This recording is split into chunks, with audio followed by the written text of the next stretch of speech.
Les amis, imaginez à un moment donné que le premier ministre britannique, qui est d'origine indienne, avait été refoulé et envoyé au Rwanda.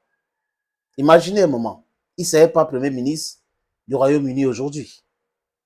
C'est-à-dire que on a des gens qui se comportent de façon terrible. L'église se moque de la charité, ou c'est l'hôpital qui se moque de la charité. Peu importe. Il y a un deal que le mytho en chef, Boris Johnson, avait signé avec le Rwanda. Pour faire quoi? C'est-à-dire que des gens qui arrivent au Royaume-Uni, qu'on considère comme les sans-papiers, disons ça comme ça, et que les Britanniques ne veulent plus qu'ils restent sur leur territoire, ils vont les prendre, mettre dans l'avion et envoyer au Rwanda. Écoutez très bien, envoyer au Rwanda. Et dans cette deal, le Rwanda devait gagner gros. Mais seulement, est-ce qu'on se rend compte de ce qu'on est en train de vouloir faire là? Est-ce que ces gens se rendent compte de la stupidité, de l'humanité, je ne sais pas, de ce qu'ils veulent faire? Que les êtres humains sont devenus quoi même dans leurs yeux?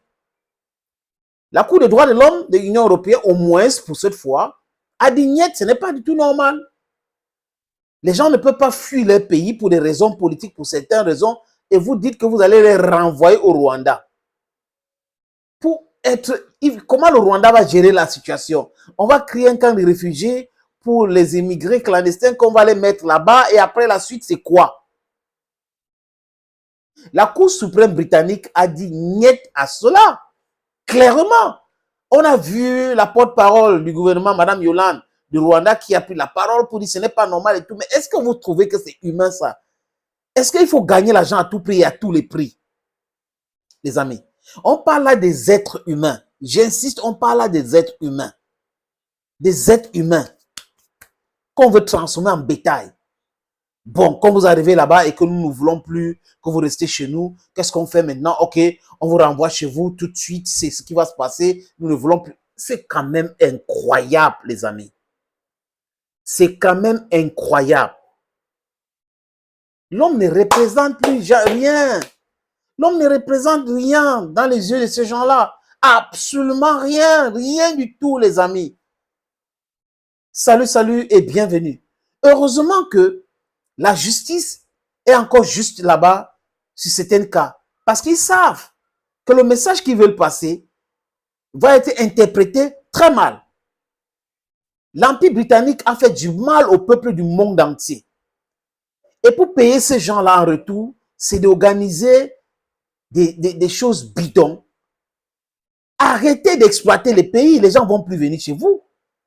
Arrêtez d'imposer tout aux gens. Arrêtez votre escroquerie, le banditisme que l'Occident est en train de pratiquer. Vous pensez que les gens viennent de façon groupée chez vous parce que quoi? C'est parce que vous pillez nos ressources et vous mettez chez vous.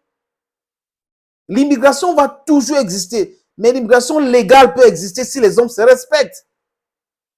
Si on part dans la compétition simple et saine.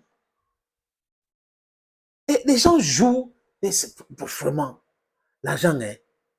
L'argent, c'est tout pour certaines personnes. Et quand je vois un pays africain comme le Rwanda, qui accepte des deals pareils juste parce que les Britanniques vont leur reverser de l'argent, ça me fait très mal au cœur. Les Africains ne sont pas comme ça. On est sorti où dans cette histoire de que les gens veulent voyager, ils arrivent au Royaume-Uni parce qu'ils sont des sans-papiers. Les Britanniques ne veulent pas qu'ils restent dans leur pays. On les met dans les avions et on vient les déporter. On les déporte vers le Rwanda. Ça sort d'où cette histoire? Ça sort d'où cette histoire? Jusqu'à le Rwanda accepte cela.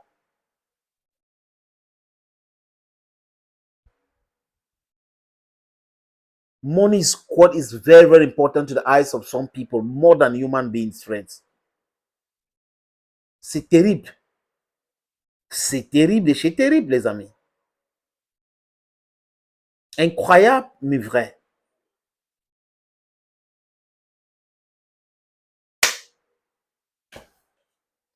Un Indien, premier ministre au Royaume-Uni,